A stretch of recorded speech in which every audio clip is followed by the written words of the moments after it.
देखो छात्रों, प्रिय अध्यापकों, आज हम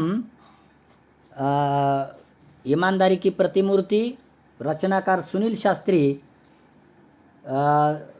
उस पाठ का दूसरा भाग देख रहे, जो कि हमने 69 पेज पर देखा था। पहले भाग में 69 पेज तक।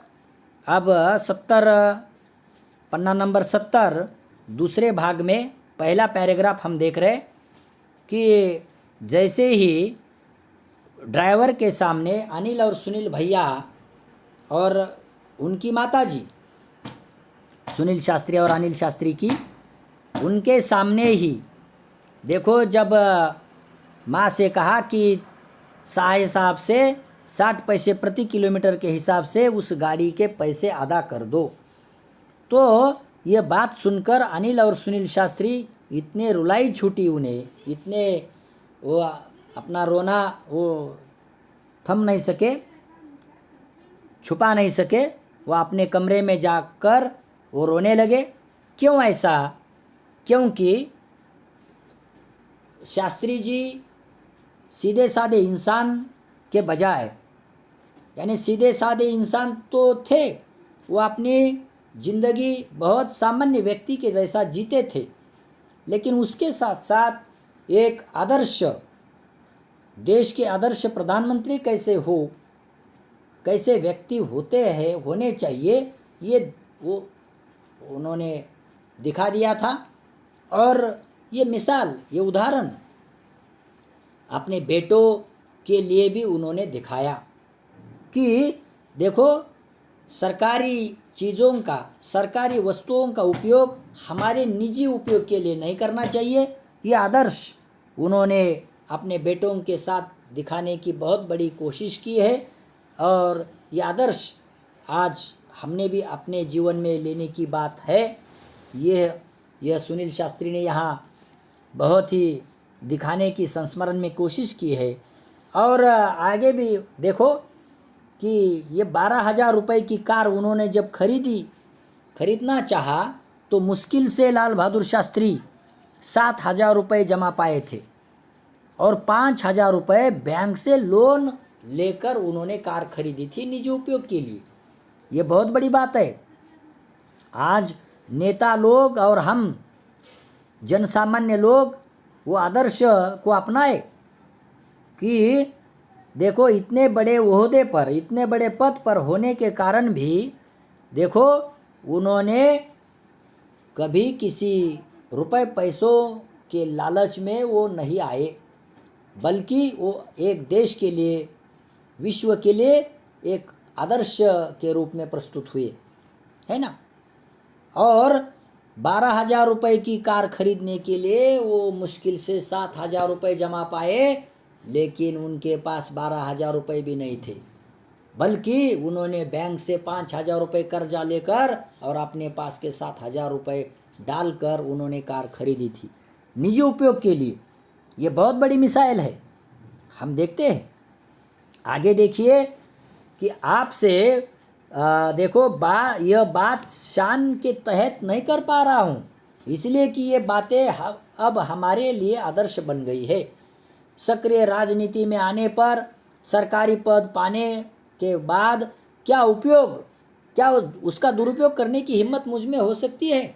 देखो, ये बहुत बड़ी बात कही है सुनील शास्त्री ने कि आज मैं ये बात शान के लिए कि मेरे पिताजी सीधा साधा जीवन जीते थे, या उन्होंने हमें गाड़ी दी नहीं, लेकिन ये शान के लिए मैं बात नहीं कह रहा हूँ उनकी, बल्कि वो हमारे लिए आदर्श बन गई। ये बात हमारे लिए आदर्श बन गई, और आज हम उनके बातों पर, उनके पद चिन्हों पर चलने का प्रयास करते हैं। ये बहुत बड़ी बात शास्त्री जी ने, सुनील शास्त्री जी ने कही है। और सक्रिय राजनीति में आने पर या सरकारी पद पाने के बाद दुरुपयोग करना हमारी हिम्मत बन सकती है, ये भी उन्होंने कहा है। क्यों? क्योंकि पिताजी के संस्कार हमारे जीवन पर बने हुए हैं, इसीलिए उन्होंने ये बात, बहुत बड़ी बात कही है। आगे देखिए, आप ही सोचे, मेरे बच्चे कहते हैं कि पापा, आप ही सोचे, मेरे बच्चे कहते हैं कि पापा आप हमें साइकिल से भेजते हैं, पानी बरसने पर रिक्शे से स्कूल भेजते हैं, पर कितने ही दूसरे लोगों के लड़के सरकारी गाड़ी से आते हैं। वे छोटे हैं, उन्हें कलेजा चीर कर नहीं बता सकता, समझाने की कोशिश करता हूँ। जानता हूँ मेरा ये समझाना कितना कठिन है, फिर भी समय होने पर कभी कभी अपनी गाड़ी से छोड़ देता हूँ। अपना सरकारी ओहदा छोड़कर आया हूँ और आपके साथ ये सब जिक्र कर तनिक ताज़ा और नया महसूस करना चाहता हूँ। कोशिश करता हूँ कि नींव को पुनः संजोना संवारना, कि मेरे मन का महल आज के इस तूफानी झंझावात में खड़ा रह सके। देखो, ये इस नींव को मैं संजोना संवारना चाहता हूँ।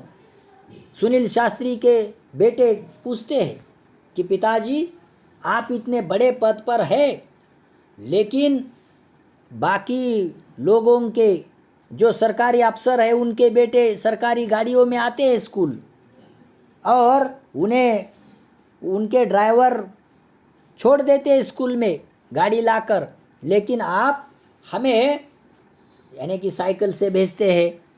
अगर पानी यानी बरसात का दिन है तो तुम रिक्शा करके भेजते हो, या कभी हमें देखो गाड़ी से छोड़ते हो।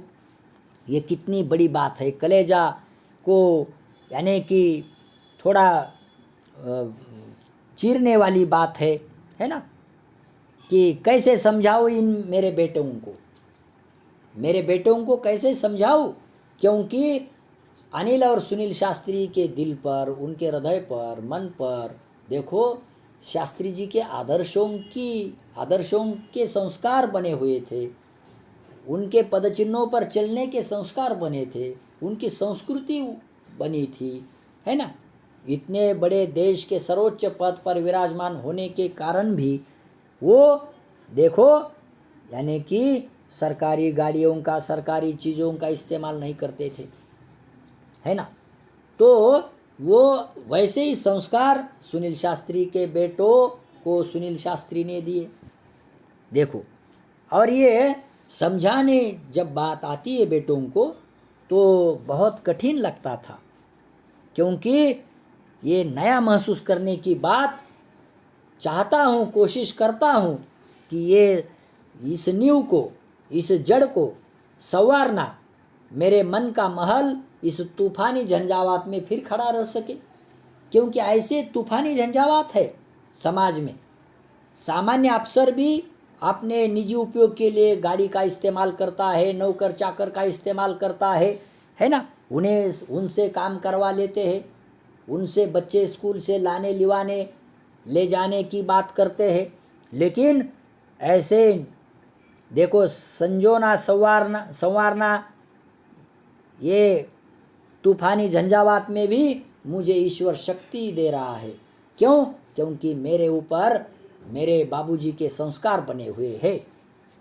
देखो, अगर कोई व्यक्ति अपने परिवार के संस्कार में पल रहा है, अच्छे संस्कार उनके ऊपर बने हुए हैं, उनकी अच्छी परवरिश हुई है, तो आगे चलकर वह व्यक्ति भी अपने बेटों को अच्छा संस्कार देता है, अच्छी परवरिश में पलता है ना, उनका लालन पालन करता है।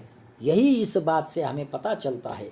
और सुनील शास्त्री के बेटे और यही उनके साथ अच्छी परवरिश कर रहे हैं, तो इसीलिए उन्होंने कहा तूफानी झंझावात में भी खड़ा रह सके।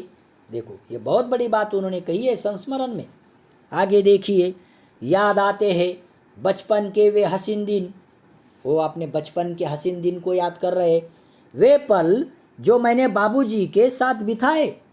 देखो, वे पल जो बाबूजी के साथ बिताए, कैसे बिताए? देखो, उन्होंने कहा है आगे, वे अपना व्यक्तिगत काम मुझे सौंप देते थे और मैं कैसा गर्व का अनुभव करता था। एक होड़ थी। कौन सी होड़? कौन सी स्पर्धा? कौन सी प्रतियोगिता जो हम भाइयों में लगी रहती थी? किसे कितना काम दिया जाता है और कौन उसे कितनी सफाई से करता है। एक दिन बोले, सुनील मेरी अलमारी काफ़ी बेतरतीब हो रही है, तुम उसे ठीक कर दो और कमरा भी ठीक कर देना। देखो, जब हम छोटे भाई भाई थे, वो हसीन दिन, बहुत ही मजाक के दिन थे, क्योंकि हम बड़े यानी कि सरकारी बंगले में, है ना, जब बाबूजी प्रधानमंत्री थे तब रहते थे। और मैंने उनके साथ जो आपने अपना जीवन बिताया, बाबूजी के पदचरणों पर चलने की कोशिश की, तब व्यक्तिगत काम मुझे सौंप देते थे और हमारे भाई भाइयों में होड़ लगी रहती थी कि कौन काम करे और कैसा अच्छा काम करे। मैं गर्व का अनुभव महसूस करता था और जो कितना मैं सफाई से काम करूं और बाबूजी की शाबाशी हमें मिले, ऐसी होड़ हमारे भाइयों में लगी रहती थी। एक दिन बाबूजी आकर बोले, सुनील मेरी अलमारी को ठीक कर दो, क्योंकि सामान जो चीज़ें हैं वो बेतरतीब हो रही है, उसे ठीक कर देना, कमरा भी साफ कर देना। देखो, यानी कि इतने बड़े नौकर चाकर प्रधानमंत्री के घर होने के बावजूद भी वो अपना कमरा अपने बेटों से साफ करवा लेते थे। ये बहुत बड़ी बात है, सामान्य बात नहीं है, ध्यान में लेने की बात है। देखो, और अपने बेटे को ये श्रम प्रतिष्ठा बनाए रहे, है ना, प्रधानमंत्री के बेटे आलसी न बने, वो काम को जाने, काम को देखे, काम करते रहे। इस बात का अंदाजा लेकर लाल बहादुर शास्त्री जी ने उन्हें अपने कमरे को साफ करवाने के लिए कहा। ये बहुत बड़ी बात है। इतने सब लोग यानी कि काम करवाने के लिए होने के कारण भी उनसे, अपने बेटों से उन्होंने काम करवा लिया, साफ सुथरा कमरा करने का। देखो आगे कैसा उन्होंने किया। बोला, देखो मैंने स्कूल से लौटकर वह सब कर डाला। दूसरे दिन मैं स्कूल जाने के लिए तैयार हो रहा था कि बाबूजी ने मुझे बुलाया, पूछा, तुमने सब कुछ बहुत ठीक कर दिया, मैं बहुत खुश हूँ, पर वे मेरे कुर्ते कहाँ हैं। देखो, जब मैं दूसरे दिन स्कूल से लौट कर आया तब मैंने पूरा यानी कि जो अलमारी थी वो करीने से चीज़ें रखी और करीने से चीज़ें रखकर, देखो, कमरा साफ सुथरा करके जब मैं ये सब कर रहा था तब बाबूजी ने मुझे बुलाया और कहा कि तुमने बहुत अच्छा काम किया है, बहुत कमरा अच्छा साफ कर दिया है, तुमने करीने से सब चीज़ें रखी है, लेकिन मैं तुम्हारे ऊपर बहुत खुश हूँ, पर वे मेरे कुर्ते कहाँ हैं जो पुराने यानी कि खादी के हैं। मैं बोला, वे कुर्ते भला कोई यहाँ से फट रहा था तो कोई वहाँ से, वे सब मैंने अम्मा को दे दिए हैं। देखो, ये पुराने कमीज हुए हैं, ये कोई यहाँ फट रहा था तो वहाँ फट रहा था, ऐसे पुराने जिरजिर हुए कमीज मैंने अम्मा को दे दिए। उन्होंने पूछा, देखो ये कौन सा महीना चल रहा है, थोड़े बड़े आवाज़ में। मैंने जवाब दिया, अक्टूबर का अंतिम सप्ताह। उन्होंने आगे जोड़ दिया, अब नवंबर आएगा, जाड़े के दिन होंगे, तब ये सब काम आएंगे, ऊपर से कोट पहन लूँगा। देखो, यानी कि उन्होंने फिर अपने सुनील शास्त्री को पूछा, अरे ये महीना कौन सा चल रहा है, तो मैंने जवाब दिया, अक्टूबर का अंतिम सप्ताह।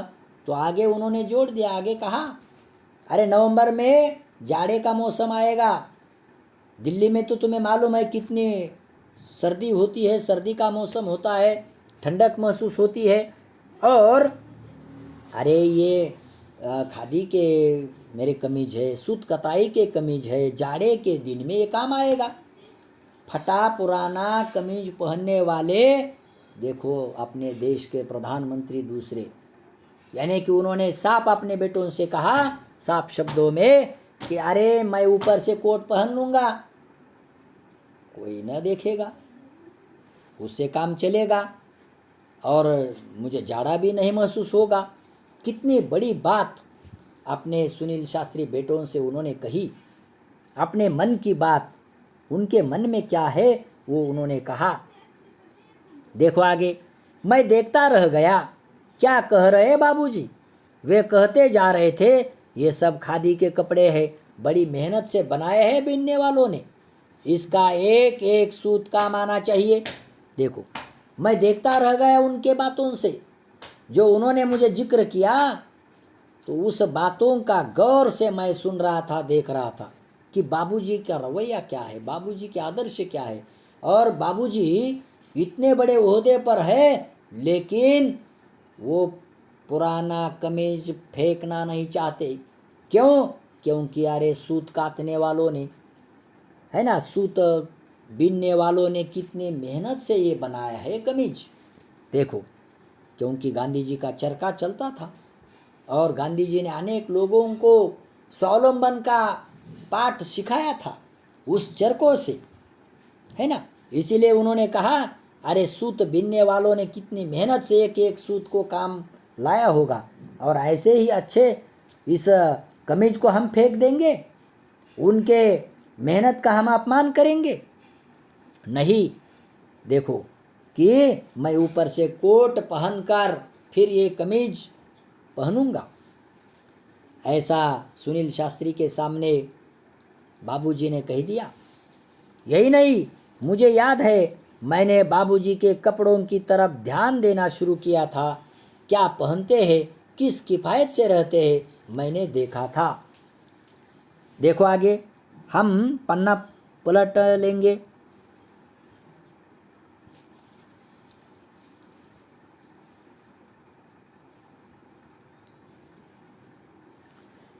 एक बार उन्होंने अम्मा को फटा हुआ कुर्ता देते हुए कहा था, इनके रुमाल बना दो।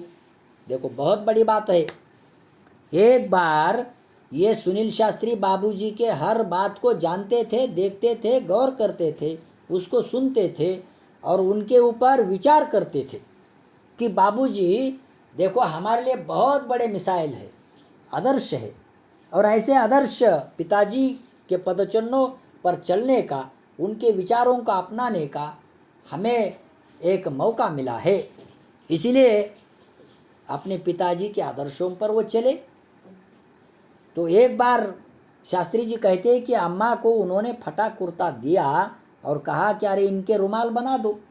देखो, फटे हुए कमीज को, कुर्ते को फेंकना उन्हें पसंद नहीं था, और प्रधानमंत्री होने के नाते, इतने बड़े ओहदे पर, पद पर होने के नाते वे देखो ऐसे सामान्य बातों को अपनाकर लोगों के सामने आदर्श, साक्षात ईमानदारी के प्रतिमूर्ति होने का गौरव उन्हें मिलता है।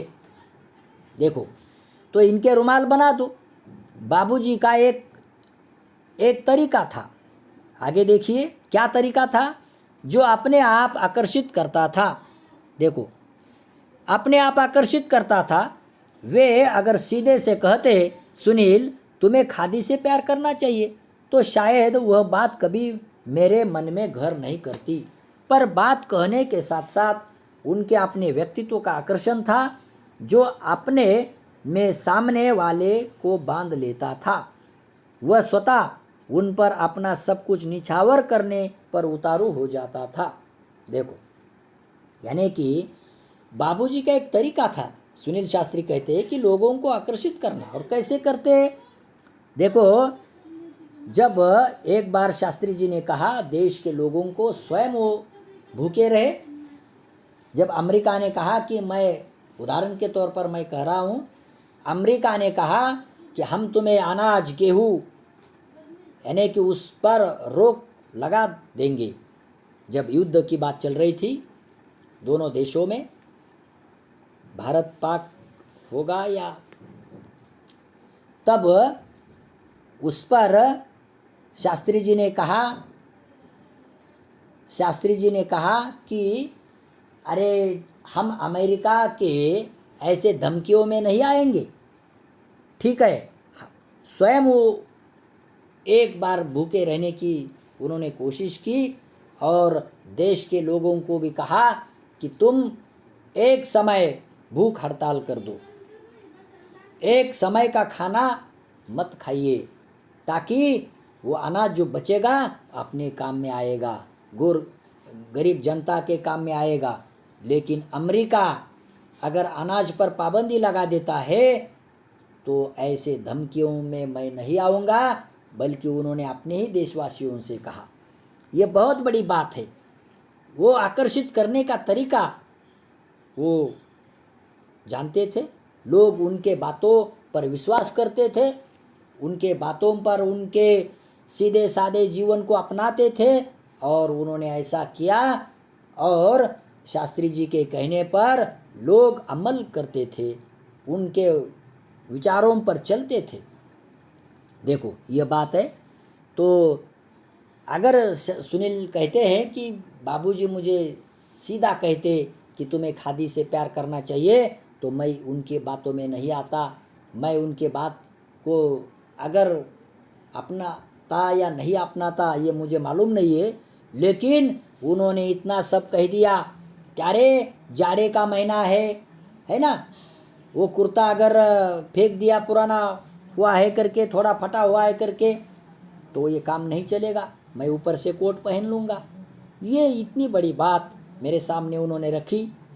और जब वो फटा कुर्ता माँ को दिया, तब माँ से कह दिया उन्होंने कि अरे जा इनके रुमाल बना दे। देखो इतनी बड़ी बात मेरे सामने अगर रखी तो मैं उस बात को कैसे ठुकराता। ये उनके व्यक्तित्व का आकर्षण था जो कि हमारे मन पर गहराई से उतरा हुआ है, और वो अपने विचारों में उन्हें बांध लेते थे। स्वयं उस विचारों पर निछावर होने के लिए दूसरों को भी देखो बाध्य करते थे, क्योंकि उनके विचारों में ही इतनी पावर थी, विचारों में इतना देखो कमांड था कि लोग उनके विचारों पर चलने के लिए बाध्य हो जाते थे। आगे देखिए, वैसे सुनील शास्त्री हुए। आगे देखिए, अम्मा बताती है हमारी शादी में चढ़ावे के नाम पर सिर्फ 5 ग्राम सोने के गहने आए थे, लेकिन जब हम विदा होकर रामनगर आए तो वहाँ उन्हें मुंह दिखाने में गहने मिले। सभी नाते रिश्ते वालों ने कुछ न कुछ दिया था। जिन दिनों हम लोग बहादुरगंज के मकान में आए, उन्हीं दिनों तुम्हारे बाबूजी के चाचा जी को कोई घाटा लगा था। किसी तरह से बाकी का रुपया देने की जिम्मेदारी हम पर आ पड़ी। बात क्या थी उसकी ठीक से जानकारी लेने की ज़रूरत हमने नहीं सोची और न ही इसके बारे में कभी पूछताछ की। देखो यानी कि बहुत बड़ी बात कही है। सुनील शास्त्री कहते हैं कि अम्मा बताती है। क्या अम्मा ने बताया कि हमारे शादी में चढ़ावे में देखो मान सम्मान में 5 ग्राम सोने के गहने आए थे, यानी कि दहेज लेना और ये वो नहीं जानते थे। लेकिन जब विदाई की बात आ गई तो मुंह दिखाई में उन्हें गहने कुछ मिले थे, रिश्ते वालों ने उन्हें कुछ गहने दिए थे।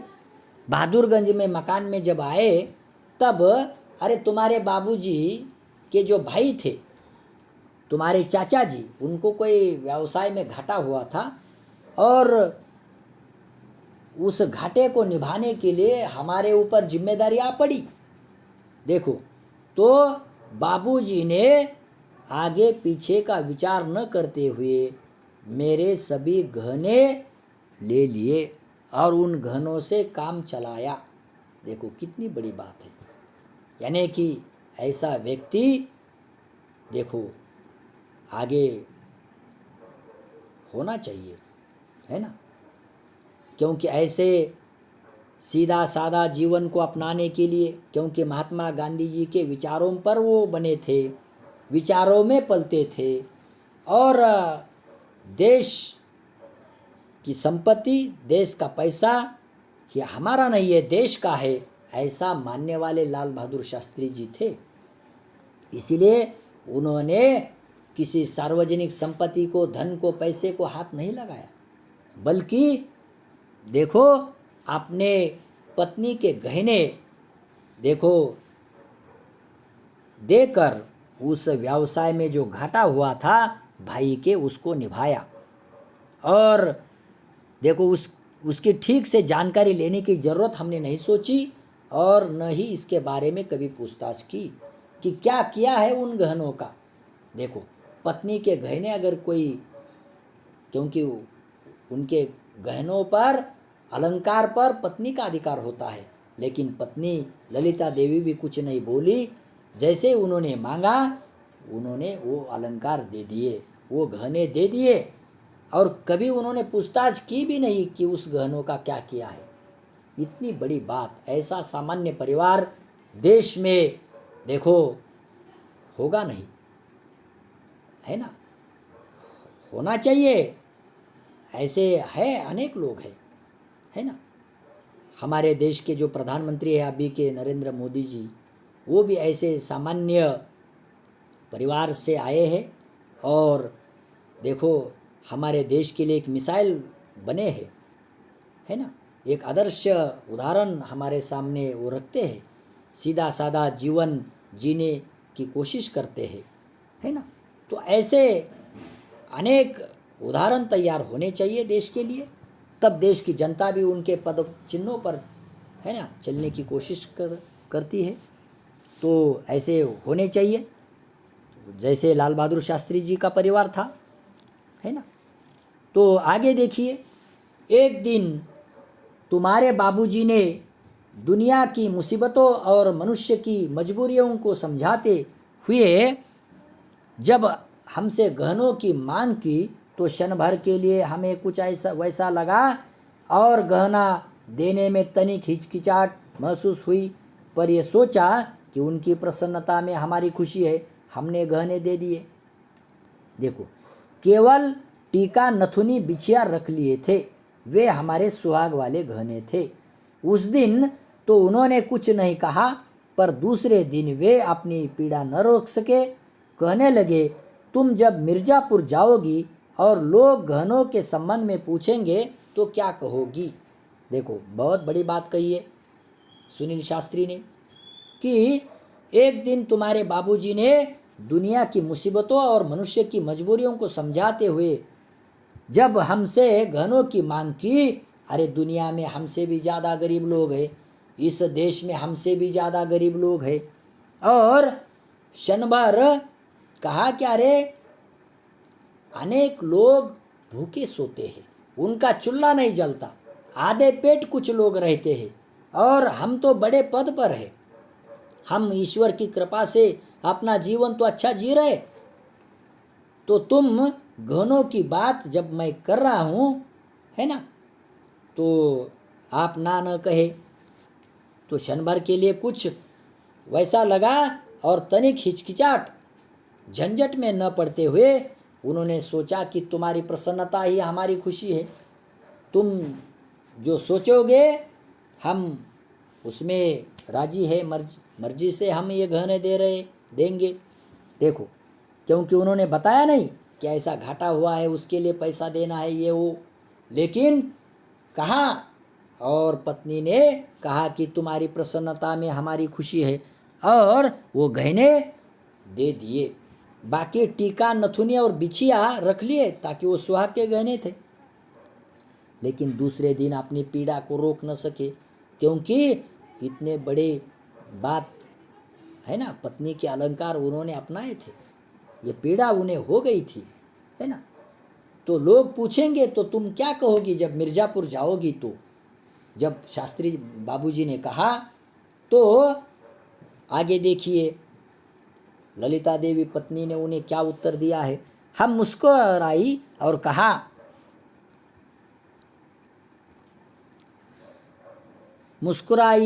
कहा, क्या कहा अपने पति से, लाल बहादुर शास्त्री से, कि उसके लिए आप चिंता न करें, हमने बहाना सोच लिया है, हम कह देगी कि गांधी जी के कहने के अनुसार हमने गहने पहनने छोड़ दिए हैं, इस पर कोई शंका भी नहीं करेगा। देखो कितनी बड़ी बात है, कितना बड़ा विचार है ना, कि अरे जब लाल बहादुर शास्त्री जी ने अपनी पत्नी ललिता देवी से कहा, उसके लिए आप चिंता न करें, पत्नी ने जवाब दिया, मैं उसके लिए मैंने उत्तर तैयार किया है, बहाना सोच लिया है, बना लिया है, हम कह देगी गांधी जी के कहने के अनुसार गहने पहनने छोड़ दिए, और इस पर कोई शंका भी नहीं करेगा, क्योंकि गांधी जी एक ऐसी व्यक्ति थे जो उनके इशारे पर लाखों लोग रास्ते पर खड़े उतरते थे, है ना? उनके साथ चलने का प्रयास करते थे। गांधी जी की एक बात पर हजारों लोग रास्ते पर आते थे। इसीलिए बहुत सीधा साधा जीवन जीने वाले गांधी जी और उनके विचारों को अपनाने वाले लाल बहादुर शास्त्री जी, तो उनके पत्नी ने कहा कि इन पर कोई शंका भी नहीं करेगा, क्योंकि गांधी जी के विचारों में ये पल रहे थे शास्त्री जी। इसीलिए उन्होंने बहाना बनाकर उत्तर भी तैयार कर दिया और बोल दिया। तुम्हारे बाबूजी तनिक देर चुप रहे, फिर बोले। देखो ये शास्त्री जी, सुनील शास्त्री और अम्मा की बात है चल रही है। तो तुम्हारे बाबूजी तनिक देर चुप रहे और फिर बोले। क्या बोले? तुम्हें यहाँ बहुत तकलीफ है, इसे मैं अच्छी तरह समझता हूँ। तुम्हारा विवाह बहुत अच्छे सुखी परिवार में हो सकता था, लेकिन अब जैसा है वैसा है। तुम्हें आराम देना तो दूर रहा, तुम्हारे बदन के सारे गहने उतरवा लिए। देखो लाल बहादुर शास्त्री जी ने बहुत दुख के साथ ये पत्नी ललिता देवी से बात कही। अरे तुम अच्छे परिवार में जा सकती, तुम्हारा विवाह अच्छे परिवार में हो सकता था, लेकिन जब जैसा है वैसा है। मैंने तुम्हें, है ना, कभी सुख देने का प्रयत्न भी नहीं किया। मैं तुम्हें सुख नहीं दे सका, है ना, तुम्हें आराम नहीं दे सका, और तुम्हारे बदन के सारे गहने मैंने उतरवा लिए। यानी कि इतने बड़े पद पर का आदमी होने के कारण भी मैं तुम्हें खुश नहीं रख सका। ये चिंता देखो उन्होंने व्यक्त की है, और ये माँ ने सुनील शास्त्री को बताया। और जैसे ही उन्होंने गहने मांगे, मैंने बगैर हिचकिचाहट वो गहने उन्हें सौंप दिए। देखो इतनी बड़ी बात, इतना सीधा साधा परिवार सुनील शास्त्री का था। देखो छात्रों, हम आगे देख रहे। हम बोली यानी कि सुनील शास्त्री की माँ है, उनका संवाद चल रहा है। वो कह रही है, हम बोली पर जो असल गहना है वह तो है, बस हमें बस वही चाहिए। आप उन गहनों की चिंता न करें, समय आ जाने पर फिर बन जाएंगे। सदा ऐसे ही दिन थोड़े ही रहेंगे, दुख सुख तो सदा ही लगा रहता है। देखो यानी कि अपने संस्मरण में सुनील शास्त्री ने अपने घर की बात, माता पिताजी की बात कही है।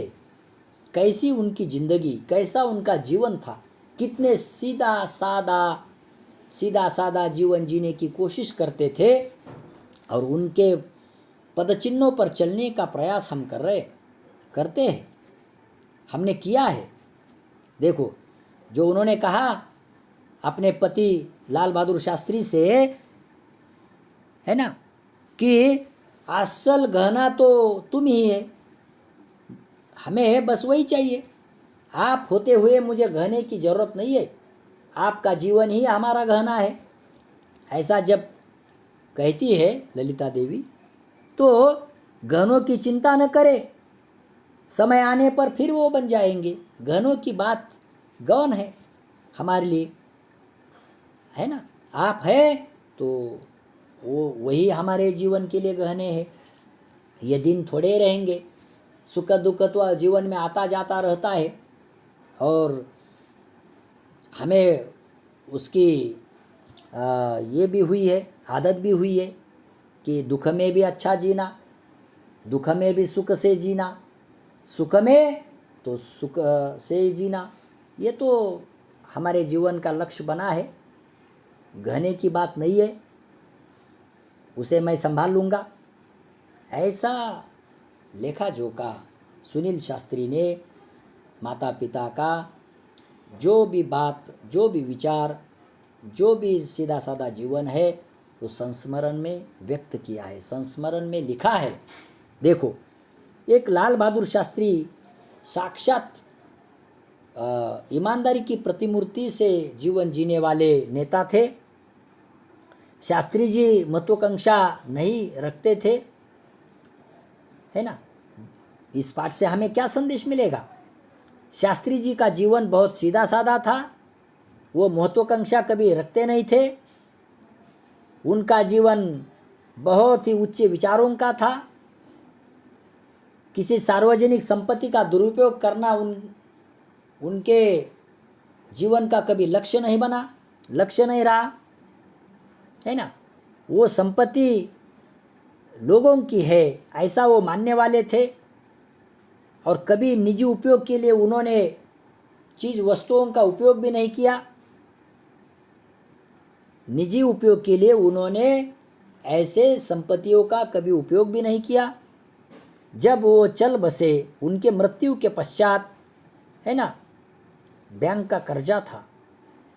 उन्होंने बहुत ही सामान्य व्यक्ति के जैसा जीवन जिया और अपना जीवन बिताया और अपने परिवार को जो विचार दिया, ऐसा विचार आज हमें अपने परिवार में ले जाना चाहिए। उस विचारों पर चलना चाहिए। उनके जैसे विचार को अपनाना चाहिए। ये संदेश जीवन में जब हम सीधा साधा जीवन जीते हैं, तब वह व्यक्ति अपने जीवन में महान बनता है, उन समाज के लिए आदर्श बनता है। आदर्श जीवन समाज के लिए उनका रहता है। ये संदेश उन्होंने दिया है अपने संस्मरण में बाबूजी के जीवन का। तो मुझे लगता है ये आपको लाल बहादुर शास्त्री जी के जीवन का संदेश जो सुनील शास्त्री ने अपने संस्मरण में बताया है, बहुत हमारे लिए एक मिसाल बनेगा, एक उदाहरण बनेगा जो कि उनके जीवन में बना है। धन्यवाद।